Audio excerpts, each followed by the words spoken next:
What's going on, world? I'm your girl, Marysweetness, aka Sweetness, Stacks Radio, where we cater to Main Street throwback indie artists and it pays to be a listener. Now, make sure you guys stick around to the whole video so you can qualify for our cash bag. And you know we specialize in a good receipt. Today is Inspirational Wednesday, where we celebrate the Queen Bee, Lil Kim, and of course, the sexy, sensual Foxy Brown. Now, these two both came on the scene in the mid 90s with some sensualness and, of course, hardcore edge lyrics.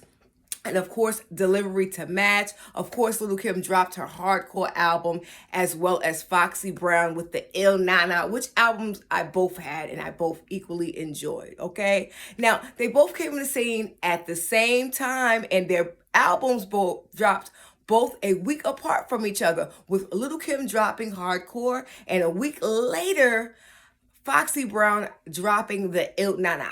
Now, it's rumored that these two met in the studio, that Daddy-O introduced them in the booth, like their sound. Of course, history was made, etc., etc. But word on the curb is that Foxy Brown was introduced to Nas over the phone from an introduction from Lil Kim. But these two were sisters in hip hop, as you guys already heard on different interviews. In the beginning, they used to support each other, shout each other out in the music, support each other off and online. But throughout the years, they would get compared a lot to each other. But it was a big, big, big catastrophe when they both started beefing. Now, we don't know exactly where the beef originated from, but allegedly, on a separate interview, Foxy Brown believes that it was a beef because word on the curb is that Biggie Smalls, RIP, wanted Foxy Brown to join Junior Mafia and Kim wasn't having it, allegedly. But these two were beefing so much that it all came to a blow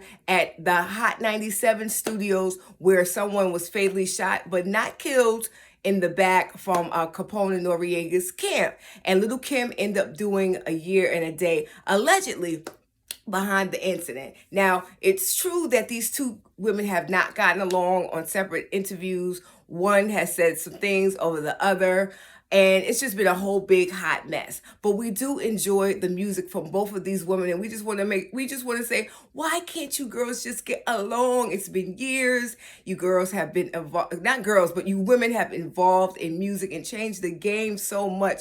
We are waiting for the Foxy Brown and Lil Kim verses, okay? Now, they've two been resurfaced, came back, resurfaced, came back. Of course, you know, Lil Kim has dropped her latest project called 9, and there was an anniversary for her album Hardcore.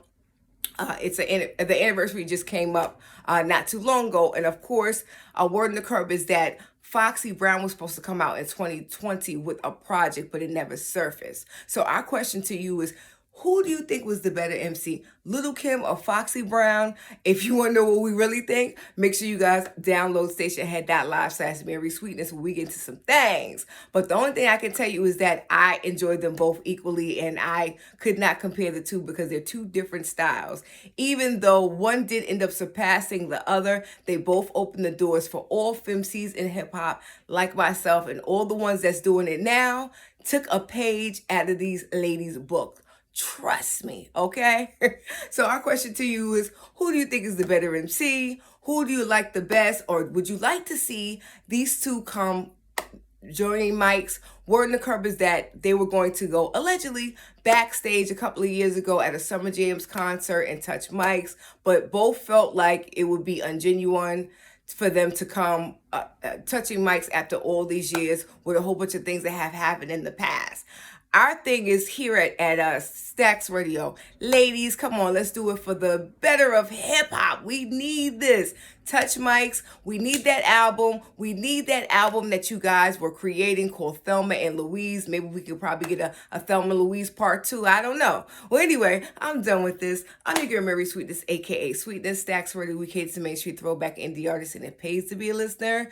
Make sure you guys continue to follow us on www.facebook.com/Marysweetness. 77 to join our Stacks Radio group, and Instagram, Miss Albeedeeoent. Of course, our brand new YouTube channel, Marysweetness Stacks Radio on YouTube. And if you're a part of our group, we encourage you to put your music so we can follow you and support you and just support what you got going on. And of course, make sure you guys check us out 8:45 p.m. at stationhead.live/Marysweetness. And if you're an artist, get your music streamed on our iTunes and Spotify show. And we're definitely going to bring back our Fresh Friday show. And come January 1st, we're going to bring back our Cash App to our loyal listeners. But come here.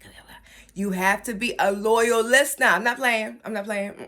If I don't know you and if I don't see you in my chat room, you're not getting no coins. You can bet on that. Well, anyway, I'm done with this. I'm your girl, Marysweetness, a.k.a. Sweetness. Stacks Radio, we cater to mainstream throwback indie artists, and it pays to be a listener. Remember that the best yet to come, and if I can leave you some encouraging words, spread love because you can. We'll see you on the show 8:45 p.m. Peace.